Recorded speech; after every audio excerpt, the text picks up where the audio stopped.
एक टाइम पे गौड़ साहब ने कहा था कि हमको 10 लाख दे दो और गौर साहब तो हम दूर हट जाएंगे। मांगे थे हमसे आकर 10 लाख मांगे थे हमसे, अब हम कहाँ से दे देंगे 10 लाख? दे देंगे। 10 मुगल लाख साहब की हमारी कोई मुलाकात नहीं हुई, लेकिन गौर साहब ने 10 लाख रुपए मांगे हमारे से कि 10 लाख रुपए दे दो, आपके पास कोई नहीं आएंगे। उसके बाद ये मुगल में ये सब लफड़े चालू हुए हैं हमारे ऊपर। ईदगाह मस्जिद की कमेटी दावा करती नहीं है, ईदगाह मस्जिद की कमेटी है ही नहीं। ये बाहर वालों ने कमेटी बना रखी है ईदगाह के नाम से। ईदगाह के नाम से पम्पलेट जमा रखे हैं, चौपड़ी छपा रखी है, चंदा खाते हैं, मज़ा करते हैं। ईदगाह को इसका पता भी नहीं है, ईदगाह मस्जिद के कारकुनों को इसका पता भी नहीं है कि ये भी हो रहा है क्या। करोड़ों रुपया चंदा करके खा गए हैं। ईदगाह मस्जिद ने हम पे केस नहीं किया और नहीं हमने ईदगाह मस्जिद पे केस किया। ये तो बाहरी लोग ही जो रिश्वत खाने वाले या चंदा कर कर खाने वाले, उन लोगों ने केस किया है अपना पेट भरने के लिए। मोहिद्दीन गौड़ और उस्मान गनी बाबू, ये लोग हैं ना कहीं से हमारा काट कर और ये केस लेकर और नेताजी के जोर से ज़मीन बनकर वापस ये विवाद किया। उसके बाद हमारे को कुछ भी बता सकते हैं, कुछ नहीं है। एसडीएम साहब ने फैसला दिया है कि यही तो रहेंगे, यही खाएंगे, यही बरतेंगे, इसको हला कोई नहीं सकता। जो खुद कास्ट वगैरह यही करेंगे। मस्जिद को जो संभाल रहा है, इसका इंचार्ज है, वो है मकबूल रंगरेज। उससे जाके बात कर लो। ये मस्जिद जो भी यहाँ के सदर है ना, कोई भी, वो जाकर बात कर लो। ये जो आप सदर बता रहे हैं मस्जिद, बड़ी मस्जिद के, ये वर्तमान में सदर है जी।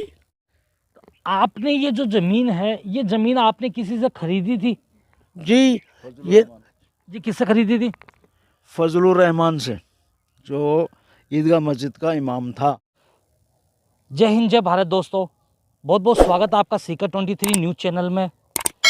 आज सीकर 23 न्यूज़ की जो टीम है वो पहुंची है ईदगाह मस्जिद सीकर की विवादित ज़मीन पर, और यहाँ पर जो स्थान निवास जो कर रहे हैं उन लोगों की राय जानने के लिए, इस विवादित ज़मीन के बारे में जानने के लिए कि ये विवाद ईदगाह मस्जिद का और यहाँ पर स्थान करने वाले लोगों के बीच में क्यों चल रहा है, कब से चल रहा है, उन लोगों ने इस ज़मीन को क्या किसी से ख़रीदी है, इस ज़मीन पर कब से कब्ज़ा है, इस ज़मीन के बाबत में इन लोगों ने कब कोर्ट से स्टे लिया था, इन सभी विषयों के ऊपर यहाँ पर जो स्थान मुस्लिम समाज, नाई समाज के लोग जो कर रहे हैं, सारी बातें यहाँ के जो बुज़ुर्ग हैं, जो उम्र दराज लोग हैं, वो हमारे साथ यहाँ पर मौजूद है और उनसे बात करेंगे। और जो भी बातें हैं, जैसी भी बातें हैं, जो भी विषय हैं, जो भी विवाद है, वो सारे विवाद से आप सभी हमारे दर्शकों को और सीकर के मुस्लिम समाज के लोगों को जागरूक करवाएंगे और लोगों को बताएंगे।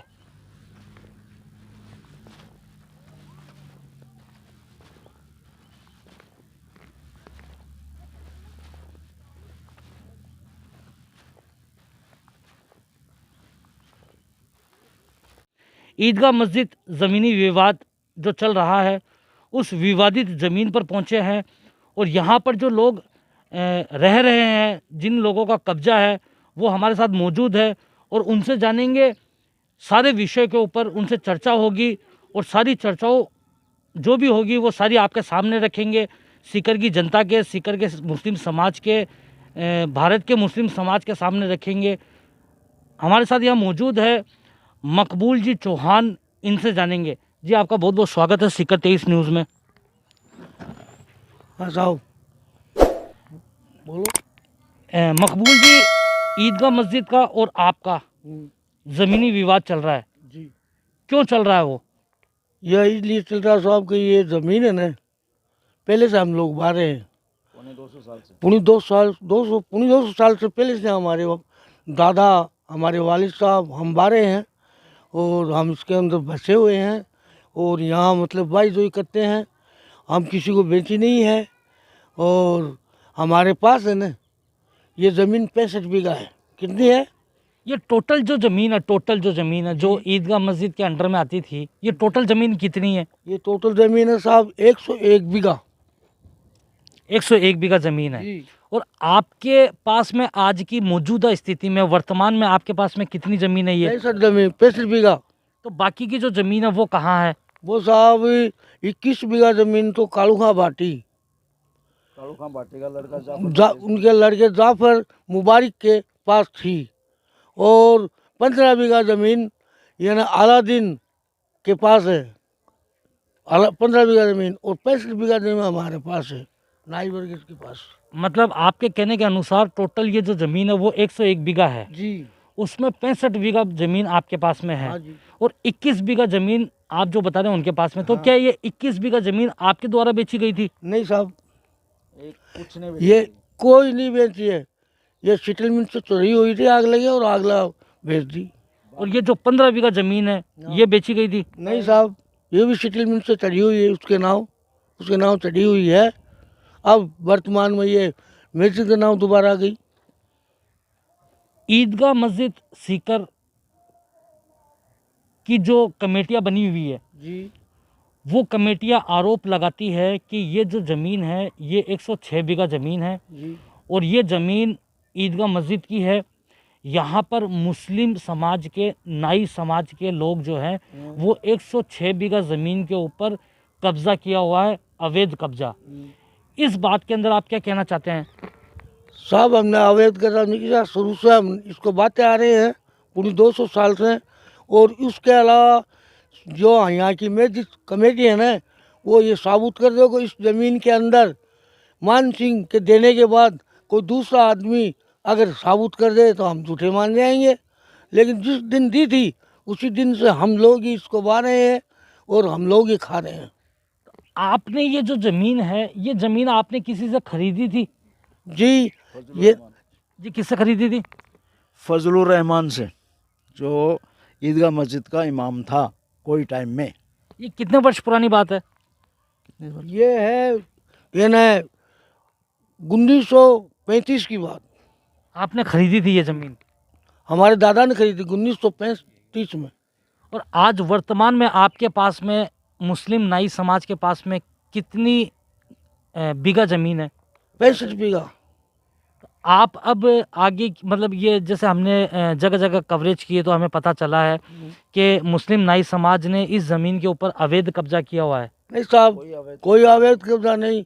ये नहीं, यहाँ के मस्जिद के है ना कर्मचारी, यानी कोई भी सदर है, लेना है देना है, वो आकर हमें से बात करे। और मस्जिद के मकबूल साहब है ना, वो इमाम साहब और कई आदमी काफ़ी आज तक चले गए 12 महीना पहले, उसको हम बहुत सी बातें उससे करी है और उस पर आज भी हम काबिल वो है कि अगर वो लोग हमारे नाम बाकी ज़मीन है ना उसको हमारे नाम करा दो, और बाकी हम ये ज़मीन उसके लिए दे रहे हैं। वो 12 बीघा है, 13 बीघा है, वो ज़मीन दे रहे थे। मस्जिद को जो संभाल रहा है, इसका इंचार्ज है, वो है मकबूल रंगरेज, उससे जाके बात कर लो। ये मस्जिद जो भी यहाँ के सदर है ना, कोई भी, वो जाकर बात कर लो। ये जो आप सदर बता रहे हैं मस्जिद, बड़ी मस्जिद के, ये वर्तमान में सदर है? जी कौन? मकबूल रंगरेज जो आप बता रहे हैं। हाँ, सदर नहीं है, खजानची है, सब कुछ यही है। इमाम साहब ने पूछ लो, इमाम साहब भी आए थे और कई आदमी हमारे पास जिस वक्त में आए, लेकिन उनका काम हुआ नहीं। ईदगाह मस्जिद की ज़मीन विवादित ज़मीन, ईदगाह मस्जिद बोलती है कि कागजों में, ईदगाह मस्जिद बोलती है का मतलब ईदगाह मस्जिद की जो कमेटी के जो मेंबर है वो बोलते हैं कागजों के अंदर ये मस्जिद ईदगाह मस्जिद की बता रहे हैं। हाँ, आप बता रहे हैं ये ज़मीन हमारी है। हाँ, हमारी है। तो किस तरीके से इस समस्या का हल निकलेगा? इस समस्या का हल ये है कि अगर ये पहले है ना, आप समझदार आदमी हो कि जज के 1935 में ये ज़मीन थी, उससे लेके आज तक हमारे अंदर कई बर्ताव हो गए।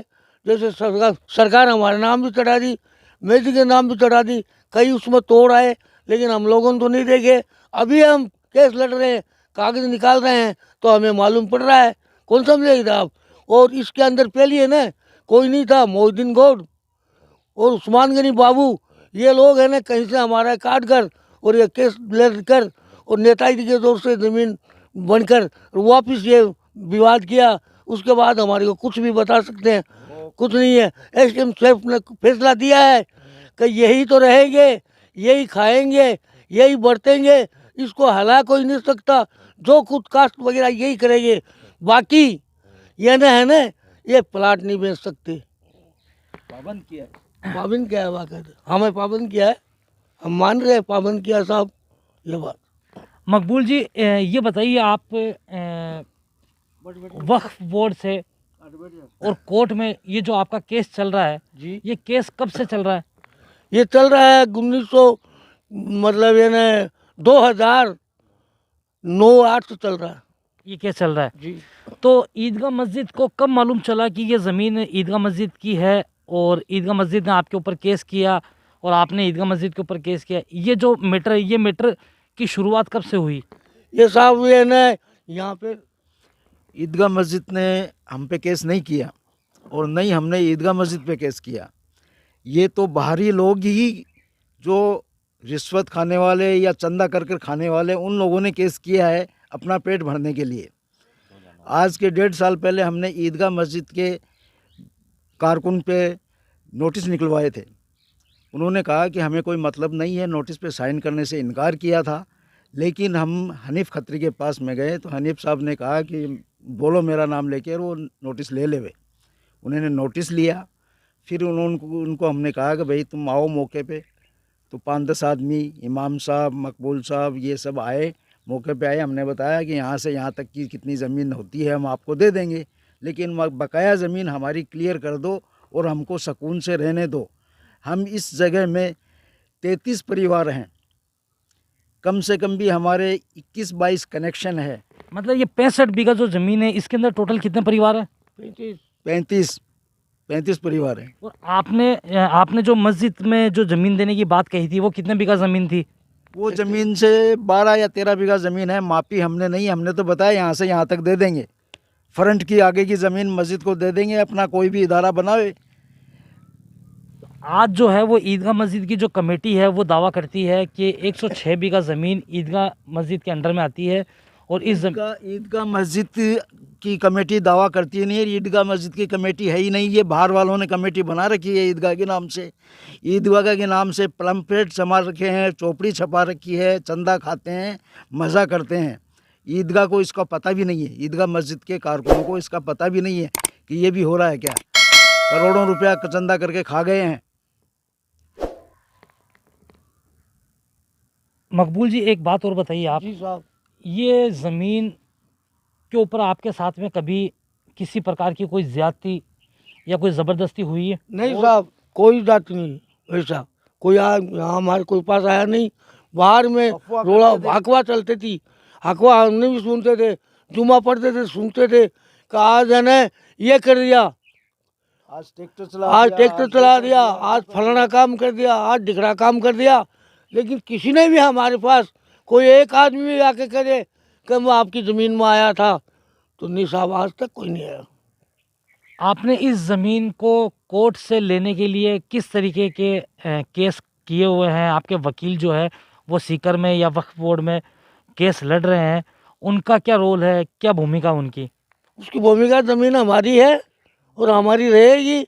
और ये केस हमारे चालू किए है ना, ये मतलब मोहिद्दीन जी गौड़ ने और बिना वो है ना मुसलमान मुगल, उसके मतलब हमारे ऊपर नोटिस वगैरह निकलाने के बाद में दागी साहब से ये लोग है ना घूस दी या क्या किया, और आपके नाम में जितना ज़मीन कराने के बाद में ये केस मुकदमे हमारे चालू है। एक टाइम पे गौड़ साहब ने कहा था कि हमको 10 लाख दे दो और गौर साहब हम दूर हट जाएंगे। मांगे थे हमसे आकर 10 लाख मांगे थे हमसे, अब हम कहाँ से दे देंगे 10 लाख? दे देंगे। मुगल साहब की हमारी कोई मुलाकात नहीं हुई, लेकिन गौड़ साहब ने 10 लाख रुपए मांगे हमारे से कि 10 लाख रुपए दे दो, आपके पास कोई नहीं आएंगे। उसके बाद ये मुकदमे ये सब लफड़े चालू हुए हैं हमारे ऊपर, कुछ नहीं हुआ था पहले।